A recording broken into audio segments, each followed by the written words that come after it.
नमस्कार, मैं हूं ब्रजेश चौक से और आप देख रहे हैं हमारा खास कार्यक्रम अटेंशन। और अटेंशन में चर्चा होगी नारी को कमान, हिट होगा प्लान। जी हां, बीजेपी अपने संगठन में महिलाओं की भागीदारी बढ़ाती जा रही है। इसी कड़ी में बीजेपी ने जिला अध्यक्षों की कमान भी महिलाओं को देना शुरू कर दी है।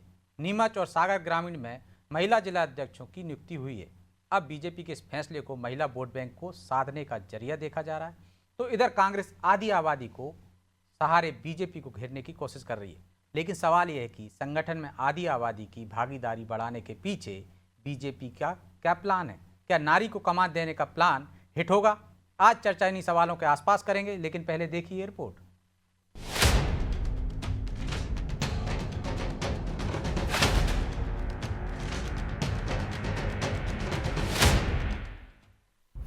बीजेपी संगठन में बढ़ा रही महिलाओं की हिस्सेदारी। अब तक 2 जिलों की दी जिम्मेदारी।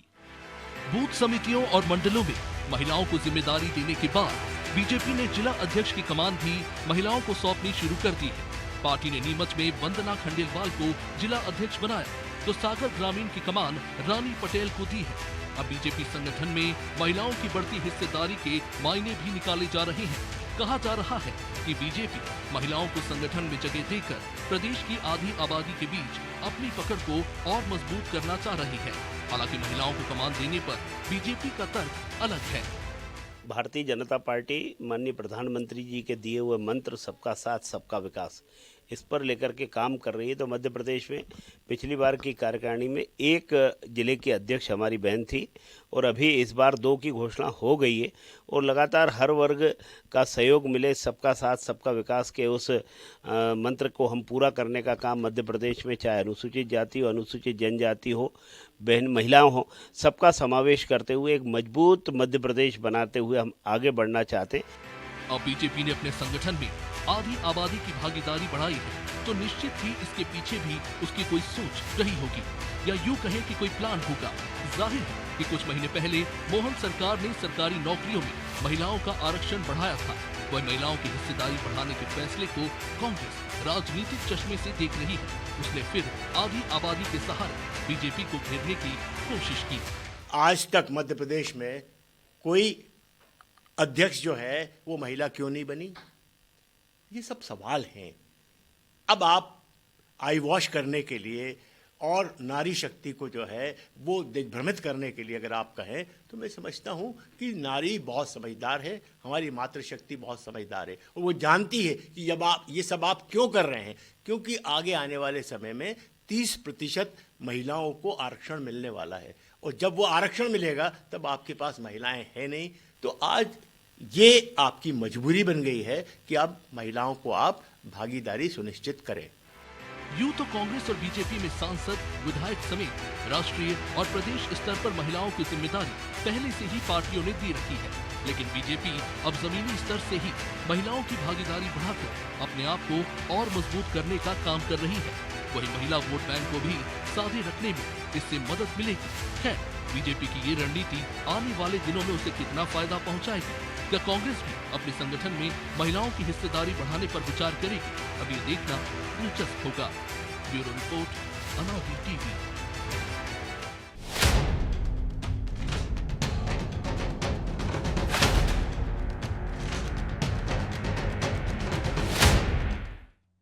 तो इस मुद्दे पर चर्चा के लिए हमारे साथ मौजूद हैं 2 वरिष्ठ पत्रकार खिलावन चंद्राकर और अशोक शुक्ला। अशोक जी, खिलावन जी, बहुत बहुत स्वागत है आपका। और शुरुआत अशोक जी आपसे ही करते हैं। महिलाओं को पहले चौका चूल्हा तक सीमित माना जाता था, लेकिन अब हर क्षेत्र में वो अपना लोहा मनवा रही है। बीजेपी ने मंडल अध्यक्ष के बाद अब जिला अध्यक्षों पर भी उनकी नियुक्ति शुरू कर दी। ये जरूरी है या मजबूरी? कैसे देखते हैं इस निर्णय को? नहीं, अब दोनों चीजें हैं इसमें। अगर आपको, जैसे देश में ये भी चर्चा होती है कि जो लिंगानुपात है वो गड़बड़ाता है, उसको बराबरी पर लाना है, महिलाओं को समान अवसर मिलने चाहिए, महिलाओं को भी आगे बढ़ने के पर्याप्त मौके मिलने चाहिए, हर क्षेत्र में महिलाएं जो है पुरुषों की बराबरी में रहें। और मुझे लगता है कि भारतीय जनता पार्टी के लिए जिस तरह से 2023 में महिलाएं गेम चेंजर साबित हुई थी, हालांकि वो एक लाभार्थी योजना थी जिसका एक बड़ा फायदा भारतीय जनता पार्टी को मिला था, लेकिन महिलाओं की बड़ी भूमिका रही 2023 के इलेक्शन में और एक बम्पर जो जीत मिली भारतीय जनता पार्टी को, उसमें कहीं महिलाओं की भूमिका थी। लेकिन अभी जैसे अभी केवल 2 ही लोगों को ये अध्यक्ष घोषित किया है, हालांकि मंडल अध्यक्षों में कुछ महिलाओं को स्थान मिला है। लेकिन अगर आप जिलाध्यक्ष में देखें तो एक सागर में और एक जो नीमच में दिया जिसका भी आपने अभी जिक्र किया है, तो ये थोड़ा सा मुझे लगता है कि अभी एक शुरुआत है, और चूंकि महिलाओं की एक राजनीतिक और चुनावी उपयुक्ता है, लेकिन उन्होंने बूथ समितियों में बड़ी संख्या में रखा है, 1 से बिल्कुल 1.5 रखा है, लाख बता रहे हैं आंकड़ा। बिल्कुल रखा है। लेकिन अब ये जो एक आप देखें कि मध्य प्रदेश में अब तक जो है भारतीय जनता पार्टी ने किसी को प्रदेश अध्यक्ष की जिम्मेदारी नहीं दी है, और चूंकि मध्य प्रदेश में भी ये प्रदेश अध्यक्ष को लेकर भी जो है कोई घोषणा होने वाली है, तो हो सकता है कि इसमें कोई एक चौंकाने वाला नाम जो है, जिसमें चिटनीस जी के नाम भी चर्चा में है, 2 और महिलाएं हैं उनका नाम भी चर्चा में है, और देश में सर्वाधिक जो महिला मुख्यमंत्री आई हैं वो भी मुझे लगता है कि भारतीय जनता पार्टी की तरफ से ही आई हैं। वसुंधरा राजे राजस्थान में रही हैं, मध्य प्रदेश में उमा जी रही हैं, आनंदीबाई पटेल रही हैं, आपकी सुषमा स्वराज को भी दिल्ली में मौका मिला था। तो भारतीय जनता पार्टी महिलाओं को मौके तो देती रही, लेकिन संगठन में उनको उस तरह से स्थान नहीं मिला जिसकी महिलाएं भी अपेक्षा करती होंगी, उम्मीद करती होंगी, या बाकी लोग भी सोचते होंगे भाई महिलाओं को भी इस क्षेत्र में। हालांकि महिला मोर्चा सभी के पास में है, भारतीय जनता पार्टी में भी एक महिला मोर्चा पहले से काम कर रहा है, वो संगठन स्तर पर ही काम करता था, लेकिन संगठनात्मक बड़ी जिम्मेदारी अभी तक महिलाओं को नहीं मिली थी, और ये एक शुरुआत हुई है। तो हो सकता है कि देर सवेर जो है भारतीय जनता पार्टी जो है महिलाओं को संगठन में बड़ी जिम्मेदारी देकर, और उनका जो एक बड़ा समूह है जिस जो वोट बैंक में तब्दील होता है, और जिसका एक बड़ा फायदा भारतीय जनता पार्टी को भी 2023 में मिला है, तो उसकी तरफ निश्चित तौर पर जो है भारतीय जनता पार्टी की नजर होगी। महाराष्ट्र में भी हम लोगों ने देखा कि ये लाडली बहना योजना का एक फायदा वहां भी उनको मिला है। बिल्कुल। तो संगठन में अगर महिलाओं को स्थान मिलता है तो मुझे लगता है कि एक अच्छी शुरुआत है, और प्रदेश में महिलाओं के लिए राजनीतिक अवसर को बढ़ाने की भी एक कोशिश भारतीय जनता पार्टी जो कर रही है, निश्चित तौर पर उसका फायदा उसको मिलेगा। तो खिलावन जी, अच्छी शुरुआत है। हमने अब तक देखा है कि नेताओं की पत्नियां, उनके रिश्तेदार, उनकी माता, जब कभी महिला आरक्षण की सीट आरक्षित होती है तो उनको वहां पर उम्मीदवार बना दिया जाता है। लेकिन नई पहल है, अच्छी शुरुआत है। क्या आपको लगता है कि जो 33%, 30% आरक्षण की बात हो रही है, उस वजह से मजबूरी में ये निर्णय लिए जा रहे हैं कि आगे जाके आपको चुनाव में टिकट तो देना ही पड़ेगा, तो पहले से ही ऐसा महिला नेतृत्व तैयार कर लिया जाए? देखिए ब्रजेश जी, जिस तरह से महिला आरक्षण 29वें लागू होने की संभावना है विधानसभा और लोकसभा में, तो उसी तरह से मुझे लगता है कि और भागीदारी बढ़ाने की बात जो है संगठन में हुई है और एक शुरुआत है। लेकिन मुझे लगता है जिस तरह से हम 33% आरक्षण स्थानीय निकाय के चुनाव में पंचायतों के चुनाव में देते हैं, महिलाओं की भागीदारी बढ़ाने के, पुरुषों के बराबर लाने की बात करते हैं, यदि इस तरह की बात तो हो तो मुझे लगता है कि अभी शुरुआत जो हुई है वो आगे चल के और ज्यादा उसमें महिलाओं को भागीदारी मिलेगी। अभी तो 32 जिलाध्यक्षों की घोषणा हुई है, 30 जिलाध्यक्षों की घोषणा अभी बाकी है, और मुझे लगता है कि जिस तरह से भाजपा जिस ट्रेंड पे चल रही, तो कुल मिला के 62 में 5-6 महिला अध्यक्ष, जिलाध्यक्ष बनाने की संभावना व्यक्त की जा रही है। देखिए, और इससे क्या महिला का जो वोट बैंक बीजेपी की तरफ आया है, भरोसा और बढ़ेगा उसका? देखिए, महिलाओं का वोट बैंक बीजेपी की तरफ, तो जिस तरह से आपने मध्य प्रदेश में देखा, लाडली बहना योजना के कारण जो है काफी महिलाओं की का जन समर्थन बीजेपी को मिला। इसी तरह से दूसरे चुनाव में भी देख लीजिए, महाराष्ट्र में उदाहरण के तर्ज पे वहां भी बीजेपी और उसके सहयोगी दलों की सरकार बनी और काफी बहुमत से बनी। तो मुझे लगता है कि महिलाओं का साथ तो है बीजेपी को या एनडीए को।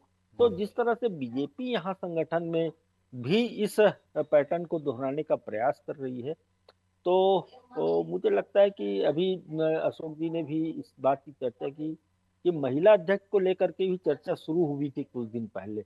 नाम भी है दावेदारों में, संभावनाओं में नाम है, कविता पाटीदार है, रीति पाठक का है, चिटनीस जी है, बहुत रीति पाठक जी हैं।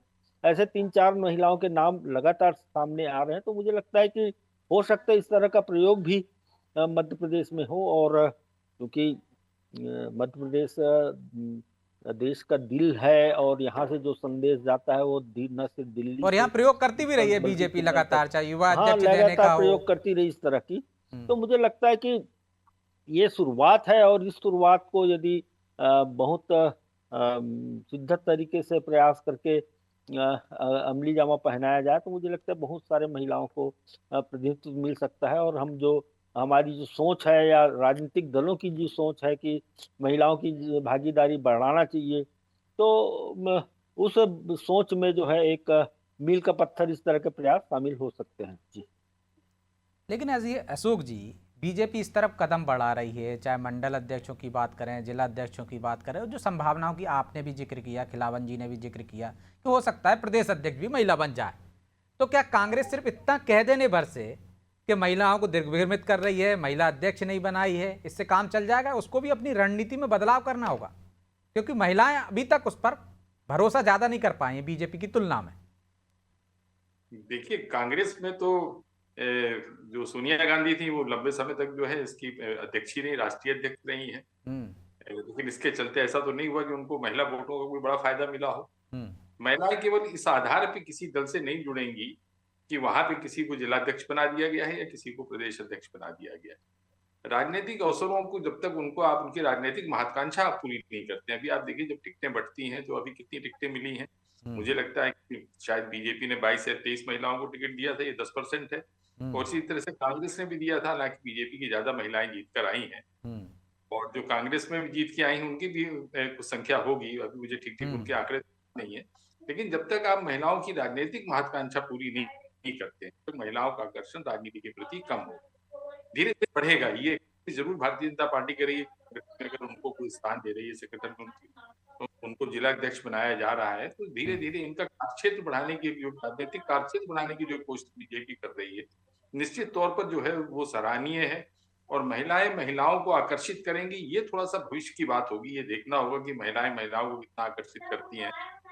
कहीं ऐसा तो नहीं है कि महिलाओं के बीच की जो प्रतिस्पर्धा होगी उससे कहीं पार्टी को दूसरे तरह का नुकसान शुरू हो जाए, या कुछ महिलाओं लेकिन अशोक जी, अच्छी महिला नेत्री निकल जाती हैं, अभिनेत्री निकल जाती, तो रोल मॉडल तो बनी जाती कहीं समय महिलाओं की, खासकर युवा पीढ़ी की, लड़कियों की, तो उनको देखकर राजनीति में भी हो सकता है बहुत सारे लोग आने को इच्छुक हो जाएं।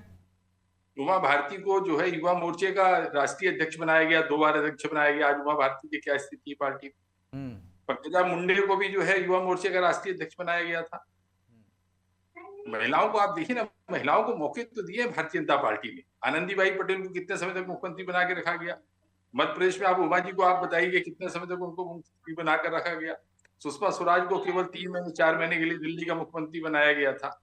मुझे वसुंधरा राजे को छोड़ दें, अगर आपको अपवाद नहीं है कि जो राजस्थान में उन्होंने 5 वर्ष जो है पूरा अपना मुख्यमंत्री का काल पूरा लेकिन किया उनका था। नाम भी राष्ट्रीय अध्यक्ष की दौड़ में है। अब देखिए जब वो बन जाए, क्योंकि अभी प्रदेश अध्यक्ष और राष्ट्रीय अध्यक्ष के पद पर अभी कोई महिला भारतीय जनता पार्टी में पहुंची नहीं, और अगर पहुंचती है तो मुझे लगता है कि एक बड़ा ड्रास्टिक चेंज आएगा पार्टी की नीति में। लेकिन आप ही ने कहा ना कि राष्ट्रीय अध्यक्ष बना देने से कुछ नहीं होता, सोनिया गांधी लंबे समय तक रही। कांग्रेस में तो हमने देखा है, मायावती को देख लीजिए, वो तो अपनी पार्टी की सर्वे सर्वा है, उससे उनको कितना महिला वोटों का फायदा हो रहा है। ये कहना थोड़ा सा ठीक नहीं होगा कि अगर आप किसी को अध्यक्ष बना देते हैं तो उसको पार्टी का प्रदेश अध्यक्ष बना देते हैं, इससे समस्त महिलाओं का समर्थन आपके दल को मिलने लगेगा। लाभार्थी योजनाएं बड़ी महत्वपूर्ण होती हैं। ये जरूर है कि जब महिला आप किसी महिला को प्रदेश अध्यक्ष बनाएंगे तो हो सकता है कि महिलाओं के बारे में वो ज्यादा चिंता करे, ज्यादा सोचे, और महिलाएं खुद को ज्यादा सुरक्षित महसूस करेंगी। राजनीति में एक सुरक्षा का भी प्रश्न बड़ा महत्वपूर्ण होता है कि महिलाएं राजनीति में सुरक्षित हैं कि नहीं है। ये सबसे बड़ा सवाल है कि महिलाएं राजनीति में सुरक्षित हैं कि नहीं, खिलावन जी।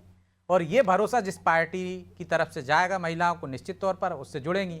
आपको लगता है कि अच्छी पहल है और इससे महिलाएं घरों से निकलकर राजनीति में आएंगी? और अब तक हम देख रहे हैं किसी की उंगली पकड़ कर वो राजनीति करती हैं। यदि पार्षद पति है तो यदि वो पार्षद बन गई है तो पति चला रहा है, सरपंच पति पूरी सरपंची चला रहे हैं। इसी तरह से हमने विधायकों को भी देखा है। क्या इससे मुक्ति मिल जाएगी यदि ज्यादा महिलाएं आएंगी तो? क्या इसके लिए और माहौल बनाने की जरूरत है? सिर्फ अध्यक्ष बना देने से कुछ नहीं है। देखिए ब्रजेश जी, चाहे स्थानीय शासन में हो, नगर पालिका नगर निगम के चुनाव में, चाहे विधायक को लेकर के हम बात कहें, चाहे सरपंच पद पर सरपंच को लेकर बात करें, निश्चित रूप से आप जो कह रहे हैं वही हो रहा है। निश्चित रूप से जिनके परिवार में राजनीति में है उनकी महिलाओं को इसी तरह से अवसर दे दिया जाता है, वो पार्षद बन जाते हैं या दूसरे पदों पर पहुंच जाते हैं, जिला पंचायत के सदस्य बन जाते हैं। तो बहुत मुझे लगता है कि इन सब बातों पे बहुत गंभीरता से सोच विचार की जरूरत है। महिलाएं राजनीति में आ रही, लेकिन महिलाओं में अभी भी असुरक्षा की स्थिति बहुत ज्यादा है। आपने अभी अभी जो सीधी में हुआ वो तो आपके पास उदाहरण के रूप में है ही जी। कि एक महिला को किस तरह से एक भाजपा का नेता जो है वो टिकट दिलाने के चक्कर में उसका यौन शोषण करता है। तो इस तरह की बातें हो रही है। तो मुझे लगता है कि इन सब संभावनाओं को, इन सब बातों को ध्यान में रखते हुए महिलाओं को राजनीति में कदम बढ़ाने के पहले बहुत सोच विचार करने की जरूरत है और समाज को भी बदलने की जरूरत है। पुरुष पुरुष प्रधान अभी भी हम कह सकते हैं कि पुरुष प्रधान व्यवस्था में पुरुषों के सोच विचार को, नजरिए को भी बदलने की जरूरत है। तभी हम महिलाओं को पर्याप्त प्रतिनिधित्व राजनीति में दे पाएंगे। और जहां तक संगठन का सवाल है, मुझे लगता है कि संगठन में इस तरह की प्रयोग होना चाहिए। और महिलाओं को, कांग्रेस में तो हुआ है, कांग्रेस में मध्य प्रदेश में भी महिला अध्यक्ष रही है जब मध्य प्रदेश छत्तीसगढ़ एक था। तो बिल्कुल। उर्मिला सिंह उर्मिला रही सिंह हैं। सोनिया गांधी का उदाहरण अभी अशोक जी ने दिया। लेकिन बड़ा सवाल तो जो अशोक जी ने खड़ा किया है कि महिला अध्यक्ष बना देने से कुछ नहीं होता ना। उर्मिला जी भी रही हैं, सोनिया गांधी भी रही हैं, राष्ट्रीय अध्यक्ष भी रही हैं, ये प्रदेश अध्यक्ष रही हैं। महिलाएं कितनी आप ज्यादा जोड़ पाएं? लेकिन मुझे लगता है ब्रजेश जी, जिस तरह से हम देखते हैं कि कलकत्ता में, पश्चिम बंगाल में जिस तरह से कमान जो है वो पूरी तरह से अपने पार्टी का कमान, टीएमसी का कमान ममता जी के पास में है। आपने तमिलनाडु में देखा होगा जयललिता कितनी अच्छी और सशक्त महिला के रूप में काम करती रही है। तो मुझे लगता है कि इन सब बातों को लेकर के हम यदि आगे बढ़ें और एक उदाहरण के रूप में इसे माने, तो मुझे लगता है कि आने वाले भविष्य महिलाओं के लिए बहुत सुरक्षित है। और जिस तरह से विधेयक भी लाया गया है और 29 में लगभग लागू भी हो जाने की संभावना है, तो मुझे लगता है महिलाओं को ज्यादा से ज्यादा प्रतिनिधित्व राजनीति में मिलेगी। इसीलिए जो है जो प्रमुख दल है वो भी अपने संगठन में महिलाओं को प्रतिनिधित्व देने का प्रयास कर रहे हैं। और ये प्रयोग जो है आने वाले दिनों में यदि सफल रहा तो मुझे लगता है अच्छी नेत्रियां जो हैं हमें देखने को मिलेगी और भारतीय राजनीति में तो इसकी संभावना व्यक्त की जा सकती है। जी, कैसे मिलेगी अशोक जी? आप 2 जिला अध्यक्ष बना देते हैं, कुछ मंडल अध्यक्ष बना देते हैं, कुछ और करने की जरूरत है ना महिलाओं के लिए कि वो राजनीति में आए, तब तो आप 30% आरक्षण उनको दे पाएंगे। ये बड़ी समस्या है। अभी तो खाई इतनी बड़ी है, पुरुष प्रधानता है कि वहां पे वो एडजस्ट नहीं कर पाती हैं। तो कुछ और करने की जरूरत महसूस करते हैं आप राजनीतिक दलों के द्वारा? बिल्कुल, देखिए सबसे जरूरी ये है कि महिलाओं को राजनीतिक स्वतंत्रता और राजनीतिक आजादी मिलनी चाहिए। अभी आपने जिक्र किया कि महिला अगर पार्षद बन जाती है तो पति चलाता है, महिला सरपंच हो जाती है तो पति चलाता है। और मुझे तो लगता है कि जब वो विधायक बन जाती है तब भी कहीं ना कहीं आगे पीछे उसके पति का ही नियंत्रण उसके ऊपर रहता है। और सांसद पे रहता है कि नहीं रहता निश्चित तौर पर मैं नहीं कह सकता हूँ, लेकिन महिला विधायकों को मैंने देखा है कि वो पति से पूछ के ही फैसले लेती हैं या उन्हीं की अनुमति से वो सभा करने जाती हैं, उन्हीं की अनुमति से वो लोगों से मिलती जुलती हैं। तो सबसे ज्यादा जरूरी ये है कि इनको राजनीतिक स्वतंत्रता, राजनीतिक आजादी भी मिले। और इनके ऊपर जो एक दोहरा दायित्व होता है, पारिवारिक दायित्व भी होता है और फिर उसके बाद में राजनीतिक दायित्व है, फिर उनको एक सामाजिक मर्यादा जो होती है जिसका पालन उनको हर क्षेत्र में करना पड़ता है। राजनीति अब उस तरह से नहीं है, उतनी सुचिता नहीं रहेगी राजनीति में कि जहाँ पे महिलाएं जो हैं अपनी सामाजिक मर्यादा का पालन करते हुए राजनीति कर सकें। तो बहुत कुछ बदलने की जरूरत है। और जब तक आप राजनीतिक चरित्र नहीं बदलेंगे, जो एक पुरुष मानसिकता वाली जो राजनीति हम लोग देखते आए हैं और अभी भी देख रहे हैं, जब तक आप उसको नहीं बदलेंगे तब तक महिलाओं को केवल पद देने से वो आगे आ जाएंगी या उसके चलते उनके अंदर कोई दिलचस्पी होगी कि वो संगठन में बढ़ चढ़ कर काम करे। तो अभी राह इतनी आसान नहीं है। कोशिश जरूर बीजेपी कर रही है और ये स्वागत योग्य है और करना चाहिए। इनको ज्यादा जिम्मेदारी मिलनी चाहिए, संगठन में ज्यादा जिम्मेदारी मिले, इनको ज्यादा राजनीतिक आजादी मिले। इसके लिए इनकी संख्या भी आपको बढ़ानी होगी। लोकसभा में भी आप इनको ज्यादा टिकट दें, विधानसभा में इनको दें कि इनको केवल आरक्षण तक सीमित ना रखें कि हमने 30% कर दिया तो केवल 30% ही महिलाएं आएंगी। इनको अधिक से अधिक संख्या में लाइए, आधा कर दीजिए ना। अगर 540 सदस्य हैं आपके लोकसभा के सदस्य, 42 सीटें हैं, 542 हैं, तो आधी महिलाओं के लिए होनी चाहिए। देखिए कैसे कर देना, महिलाओं को पहले उस लिए सक्षम तो बनाना होगा ना।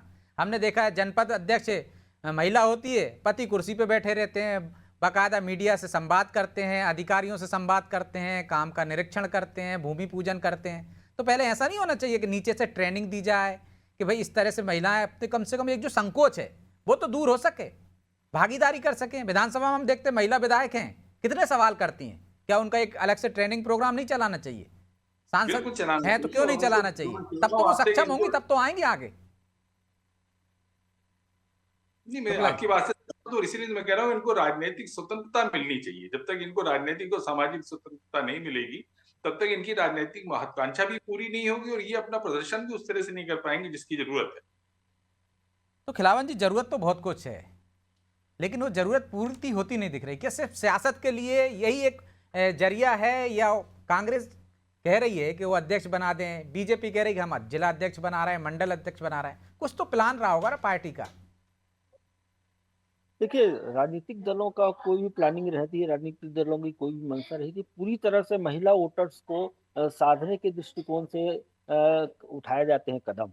और मुझे लगता है कि इस तरह का कदम जो उठाया गया, निश्चित रूप से महिला वोटर्स को साधने के लिए एक तो योजनाओं के माध्यम से भी साधा जा सकता है, दूसरा जो है संगठन में अच्छा महिलाओं को बेहतर प्रतिनिधित्व देकर भी इसे उठाया जा सकता है। लोकसभा विधानसभा में महिलाओं के प्रतिनिधित्व को लेकर के काफी आगे बढ़ने का प्रयास किया जा रहा है, और मुझे लगता है ये सब जो है जो आधी आबादी को साधने का एक प्रयास, राजनीतिक प्रयास के रूप में इसको देखा जाना चाहिए।